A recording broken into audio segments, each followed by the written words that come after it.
Leveling up fast in Fortnite Save the World is pretty simple if you know exactly what to do. It has also been made easier over the years with major changes to the process, however the game does not show you just how easy it is. Fortunately, I have multiple accounts that I have leveled up and it was much easier and faster the second time around. I'm MediocreMilton, and in this video I'm going to show you the fastest way to level up in Fortnite Save the World. If you do end up finding this video helpful, please click the like button and consider subscribing for more videos like this. Also, I do stream over on Twitch, link for that down in the description below. Let's get started. So when we talk about leveling up fast in Fortnite Save the World, what we're talking about is our power level. There are two different levels in the game. Top left corner you have power level, and over here on the right you're going to have account level. Account level is used to unlock your upgrades, which are your gadgets and your tools. I talked about that in my previous video. I'll leave a link for that down in the description below. What we're talking about in this video is power level, and power level in this term is based on your survivors and your research. There are power levels for heroes and weapons and traps, but in this case we're talking about the power levels for our survivors because that is what makes up your power level. So first let's take a look at research. And as you can see, I reset my research, and what you're going to do to get research is basically just have to log in, and when you play the game every day, or even if you don't want to play it, just log in for a minute, collect your research, and as you collect it you'll be able to level these things up. At the beginning you're only going to get a certain amount each day. It increases as you play. So basically what you want to do is you want to sit here and you want to level up each one of these slots. I think it's 10 levels at a time. So we have Fortitude, Offense, Resistance, and Technology. And as you can see, I have a ton of points here because I just reset them. Fortitude is your health. Offense is how much damage your weapons do. Resistance is your shield, and Tech covers your trap damage, your ability damage, your gadget damage. And what you want to do is you want to hit here, you want to hit research, and you just want to keep leveling this up. So we're not going to click through here, but I'm going to show you what happens when you get to, I think it's every 10 levels. Every 10 levels it's going to ask you, I think it's going to cost more. So as you can see, we got here, it's going to cost me more. So it was costing 300. So if you're just starting out, what you want to do if you want to level up fast is you want to increase each one of these by 10. And like I said, we're not going to go through this right now because it's going to take me forever to click through all these. But as I go through this, I level each one of these up by 10. Once I get them all to level 10, then you can start back over and do them all again. Now, if you're interested in leveling up fastest, just do them evenly. If you want to be able to do the most damage, be the most useful in missions, I would recommend leveling up pretty evenly and then start focusing on tech and offense. So you'll probably want to have your tech and offense maybe like 10 levels above the other two. But that's if you want to, you don't have to do that. If you want to level up as fast as possible, what you want to do is level each one of these up 10 levels at a time until they reach max. Max, it'll say 600 points for each one of them. And then it'll get you up to power level 131 if you don't have any power level 130, I think, if you don't have any superchargers. So that's everything we have to talk about for research. So let's go take a look at our survivor squads. So real quick, before we take a look at our survivor squads, what I want to do is go to my collection book so I can show you the different rarities in case you're unfamiliar with these. So if you go to your collection book and click on personnel, click survivors, you'll see the different rarities. So these are the subordinates. There's two different kinds of survivors. There's your subordinates, which are your regular survivors, and then there's your leads. And as you can see, they have different rarities. And we also have mythics. So these are different rarities. And one thing I want to say while we're here in the collection book is do not put any survivors in the collection book until you have more than enough to fill your slots, because you're going to end up having to pull them back out, or you're going to end up suffering for your power level. So I do not recommend putting anything in the collection book until you have at least duplicates of it, and specifically survivors, because they're so important. I wouldn't put any of them in there until you have enough. So maybe like once you get to the point where you have enough rare survivors to put everything in, you can start putting the common and uncommon you get into the collection book. And secondly, do not retire survivors if you have empty survivor slots until you have one that can fill the slot. So one of the things I did when I first started playing on my main account, which is this one, was when I first started playing, I was retiring my survivors, because if you retire a survivor, it gives you resources. And those resources, some of those resources can actually be used to level up your heroes. So I thought leveling up my heroes and my weapons was more important than survivors, because the game doesn't really show you how important survivors are. And what ended up happening was my power level wasn't going up, and I ended up getting to a point where I was struggling in missions because my power level wasn't high enough. So don't retire your survivors, don't put them in the collection book until you have all your slots filled and you have more than enough to fill them out. So to see your survivors, you're going to click on the command tab, you're going to go to survivors, we're going to see manage and squad. So manage will show you all of your survivors. So this is all the survivors I have. If they're grayed out and they have this symbol, that means they're one of my survivor squads. If they don't, that means they're just sitting there and they're extras. So as you can see, I have tons of extra legendaries because I played a lot. If you want to sort, clicking on this will show any new ones you have. Clicking on this, the up arrow will show you any ones that can be leveled up. clicking on this the little crown here will show you the lead. So these are lead survivors. And then clicking on the last one will sort out and just show you subordinates. So now let's click on squads. And the first thing we want to talk about on this screen, and the most important thing, is do not turn autofill on. This was put in a couple years ago to, I think, help people increase their power level. And while if you have nothing slotted, this is better than nothing. This will absolutely lower your power level. I can assure you by putting your own survivors in, and if you follow the steps that I'm about to show you, you'll end up having a higher power level than if you turn autofill on. So do not turn this on. Just try to ignore it, even though it's a bright yellow square. So what we want to look at here is there's 8 different squads. We got EMT, Fire Team Alpha, Gadgeteer, Corps of Engineering, Training Team, Close Assault Squad, Scouting Party, and Think Tank. And you'll notice that each one of them has a different fort stat, and it shows you some numbers over here. And there's also one leader.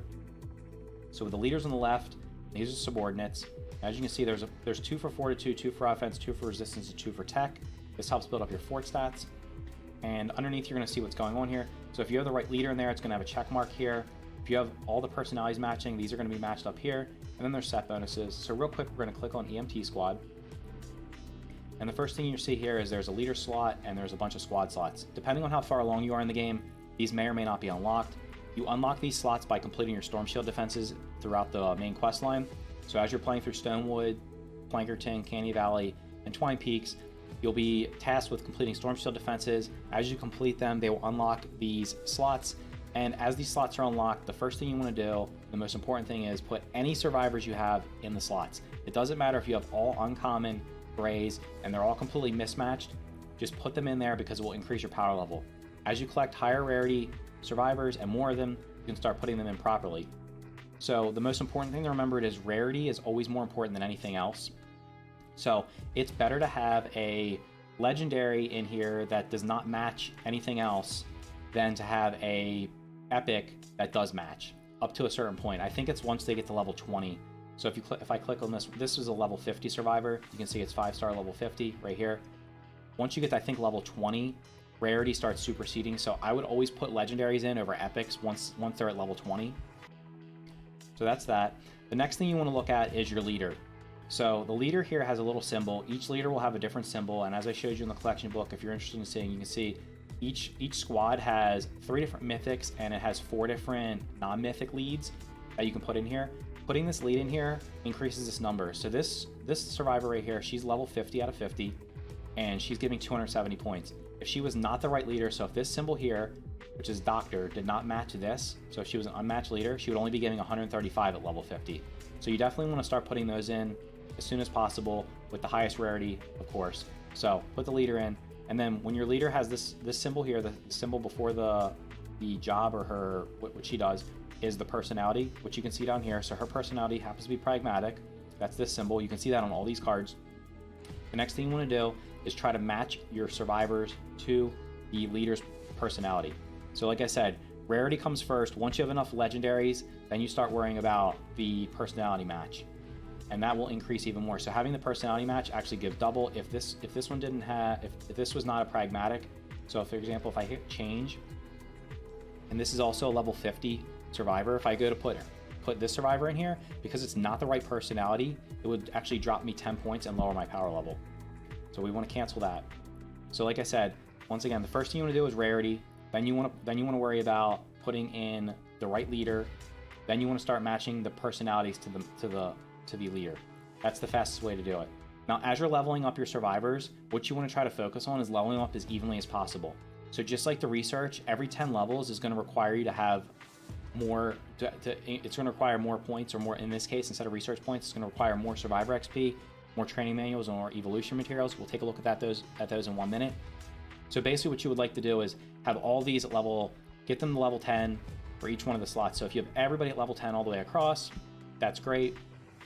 Then the next thing you want to do is level up your leader, and then level up all of them to level 20, and then level 30, then level 40, then level 50.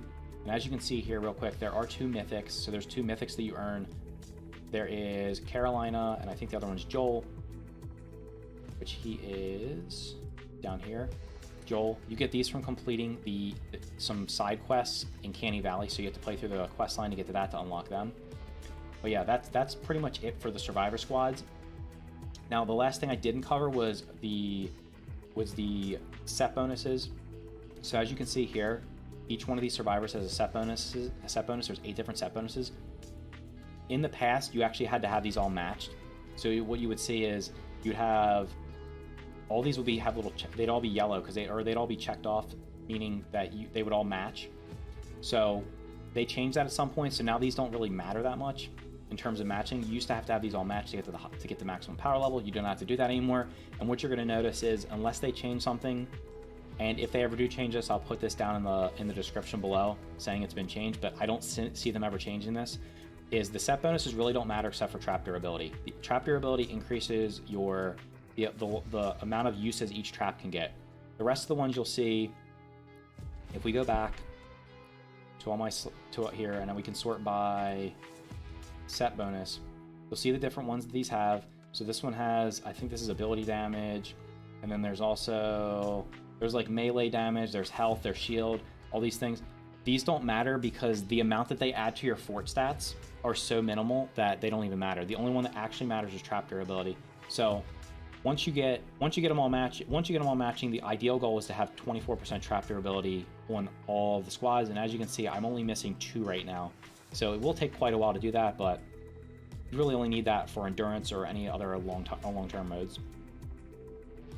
So with that said, let's really quick take a look at our fort stats, which we can see down here. If we go back to the command tab and hit see all stats. So as you can see, my power level dropped because I lowered my research. I'll go back and fill that in later. And what you're going to see is there's fortitude, there's offense, there's resistance, and tech. This number here is based on 2 things. It's based on the survivor's power level, and it's also based on our research, the 2 things we covered in this video. And what you want to do is you want to focus on just leveling each one of these up evenly as you go along, because that'll get you to the highest level the fastest. If you want to play the most efficiently and probably put yourself in the best position, you could focus on tech and offense first, because those are more important than shield and health. But if you want to level up as fast as possible, you level up each one of those squads evenly, and like I said, level them all up 10 at a time, same as the research. So the next thing we want to look at is how to level up a survivor, and we'll just pick one of these that's not leveled up. We can click upgrade. So if you click on a survivor and click upgrade, it's just like leveling up your weapons or your heroes. And what you're going to notice is if I click level up, it's going to require 300 XP. Now, the same thing as heroes and weapons. Every 10 levels, you're going to have to use evolution materials, and in this case, training manuals. You earn those things by playing missions, and we'll cover up leveling up in a separate video. But these leveling up survivors require survivor XP. So how do you get survivor XP? Let's go to our map, and we're going to go to Stonewood, and here we are in Stonewood. And what you're going to notice, there's all these missions around here. Each one of them gives different things. So here's the first mission. What's the very first one? Here's a level 5 mission, and as you can see over here to the left, it has rewards. It's giving survivor XP, hero XP, and gold. So if you're looking to level up your survivors, you want to focus on missions giving survivor XP. The survivor XP can show up as a base reward. So if there's no symbols over here, this is the base reward. If you let's find a mission that has it as an alert. So this is an alert. The little time clock here means an alert. So every 24 hours, right here, you're going to see time remaining. Every day, I think it's at 8 p.m. Eastern time, these reset. So every 24 hours, the alerts reset. The alert is bonus. So in this case, if you play this mission, you're going to get 550 survivor XP as a bonus. So that's how you get survivor XP straight from missions. There also just happens to be a 4-time survivor XP. So if you find a group mission, well, that's the little symbols here. It's recommended to have 4 players. You're going to get 4 times the amount of survivor XP because the difficulty is higher. So those are the best way to get survivor XP. And as you play through, you want to probably focus on playing the missions that are the highest difficulty, that are giving 4 times survivor XP to get it as fast as possible.